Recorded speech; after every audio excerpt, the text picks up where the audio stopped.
Stress is when you feel like there is a threat to your safety or your security, including to your peace of mind. And that could be caused by an environment, or it could be caused by a person. So for example, work or a particular person at work, a toxic family member, an irritating, draining friend. It could even be subconscious or imaginary. So even a sound or a smell can trigger your stress response. The shocking thing is that modern day living seems to have that expectation of people that stress is part and parcel of their lives, something that occurs day in and day out. But the stress response was never designed to last for weeks, months, and years. It was designed for that situation where you were either fighting for your life or you're running for your life, or short moment and then afterwards or soon afterwards you have stress resolution. So when you activate that stress response, hormones are released in your body, in your bloodstream. And in that moment, it's great. But chronic stress that happens repeatedly over a long period of time means that those hormones are staying in the bloodstream, having negative effects on the body. So in this video, I am going to do a rough summary of 5 things that I've decided to pick on in particular that happen to your body when you've activated the stress response for a long period of time. So welcome to my channel. My name is Nigele and let's go right into it. Number 1, resource is diverted away from the non-essentials. Now, what do I mean by that? If you're fighting or you're running for your life, there's certain things that you and your body are not concerned with. Resources are going to be diverted to more important things, which I'll talk about later. So what are the non-essentials? The non-essentials are digestion, reproduction, having flush, wonderful, beautiful looking skin. So how does the body do that? Now, it does it in a number of ways, but I'm going to focus on 2 in particular. Firstly, vasoconstriction and vasodilation. So the blood vessels to the more not so essentials are constricted. So smaller means less goes in. And where it's essential is dilated, so more goes in. And when you think of circulation, think of it as nutrition going in, toxins going out, helping to replenish the tissue and help those organs be more efficient. So you might find that those organs start acting less or start becoming less efficient in their operation. So for example, in the case of skin, instead of you looking really nice and lovely, you start looking a bit more pale. In combination with some of the other factors in the stress response, you might also find that you're getting more acne, you're more susceptible to eczema, or your skin isn't healing as well. In terms of digestion, you might not be digesting food as well. Now, the other way that the focus or is removed away from the non-essentials is that when this chemical cascade happens, so the stress response is governed by the HPA axis. What that means I'll put at the bottom of this video. And at the end of this, there's some hormones released, one of them being cortisol.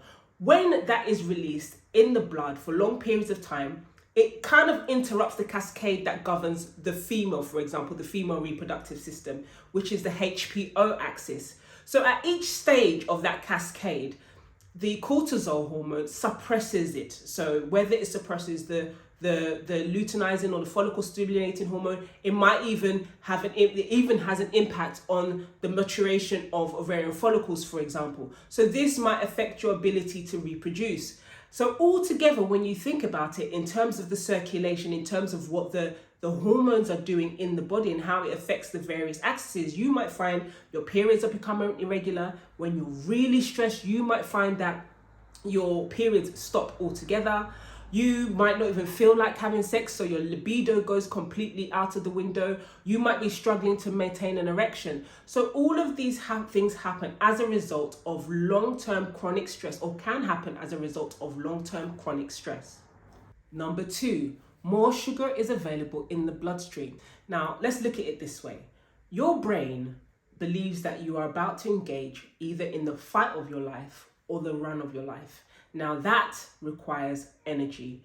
You're going to need your muscles to be able to do what you need to do to live.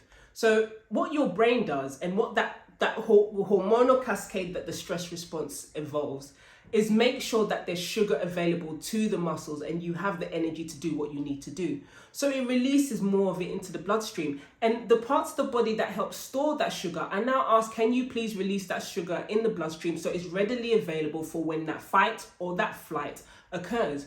You might find also that you're craving foods that will give you that energy, that those foods that have the high sugar and fat that will give your body the energy it thinks it needs to get the job done. So you might find yourself gaining weight. You might find yourself just like even struggling to lose the weight. Now, what happens now and why this is now a problem is that in the long term, all that sugar is available in your bloodstream. Number two, the likelihood is whatever's triggering your stress response isn't actually making you physically fight or isn't actually making you physically run, which means you're not actually utilizing that sugar. And most of the time, especially when we're at our offices and our desk, many of us don't move enough anyway.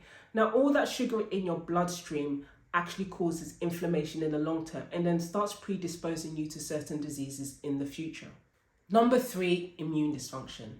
Now, there are a variety of ways that the stress response impacts the immune system in a negative way and how cortisol, especially in the long term, can affect the immune system. Now, let's just focus on this particular element. Compare a security guard that has been the beginning of a 7-hour shift and he knows obviously he's going to get lots of breaks. He's going to be much better at his job in making sure that intruders don't come in and the workers in the office are safe. Now compare that to how a security guard who's going to be on hour 1000, who hasn't had any breaks and has been going consistently. He is also not only going to just start letting people in that he shouldn't be letting in, he might actually start confusing the workers for intruders. And this is similar to what happens to the immune system when it is literally going for a long period of time non-stop. In the beginning, it would have been hyper-vigilant because if you're going to fight for a bear or if you're running for a bear, you might get scratched up for a tree. You don't want to get killed by a minor infection. So your immune system in the beginning is hyper-vigilant. But like I said, the stress response is actually supposed to be something that lasts for a short period of time. Now, by the time you're going on for months, weeks and years, your immune system is getting tired. So you might find that you're constantly catching everything going around. You used to get 0 or 1 colds in the winter. You're now getting it like 4 or 5 times. Essentially, all I'm saying is that after long periods of stress, your immune system is also impacted. Number 4, altered capacity in decision making. So I'm going to talk about 3 points here.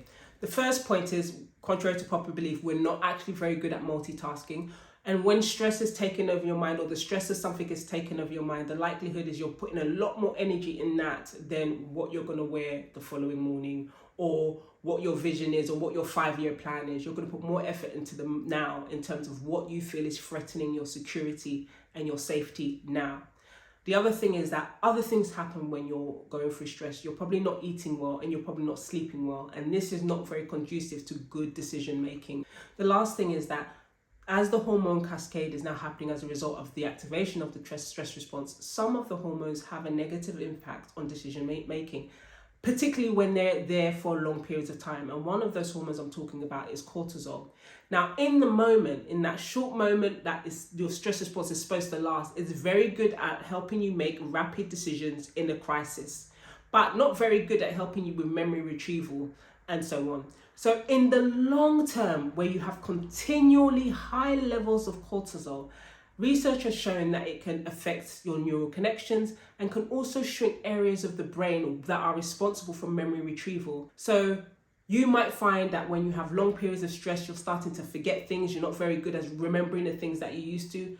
These are just some of the reasons that could be the case. Number 5, weakened cardiovascular health. Now, in the beginning, I talked about focus away from non-essentials. So where does the focus go? The focus goes to things that are going to keep you alive, your heart, your muscles, your vital organs. So when the stress response is activated, one of the chemicals that is released one of the hormones that are released is adrenaline. And adrenaline helps make your heart beat faster because your heart is going to have to work harder in order to get the blood where it needs to in order to fight for your life or to run for your life. Now, so in the beginning, you might have more higher cardiac output, you might have slightly higher blood pressure as the beginning of the stress response, which is okay if the stress response only lasts 5, 10, 20 minutes. But if this constantly happens and you have no stress resolution, and then if you think about it, you're probably also not sleeping well, you're probably also not eating well, there's lots of sugar in the bloodstream and you're not burning it off because you're not actually running and you're not actually fighting anything, over a period of time, all of this in combination could weaken the cardiovascular system and predispose you to certain conditions in future. So these are the 5 things that can happen during periods of chronic stress. This is not the totality of what happens. This is just an overview of what happens. Stress is not supposed to last for the remainder of our lives. It is for a short period of time while our perceived threat is being dealt with, and it helps us to deal with that threat. And then a few moments later, we have stress resolution. It is not part of your everyday, and you should not accept it as part of your everyday. In the next couple of videos, I'm going to talk about what you can do lifestyle-wise and what you can do herbally and diet-wise in order to deal with the stress. I would always say that even though I'm giving you those things in terms of diet and lifestyle, the primary thing is to try and get rid or stop whatever's causing you stress.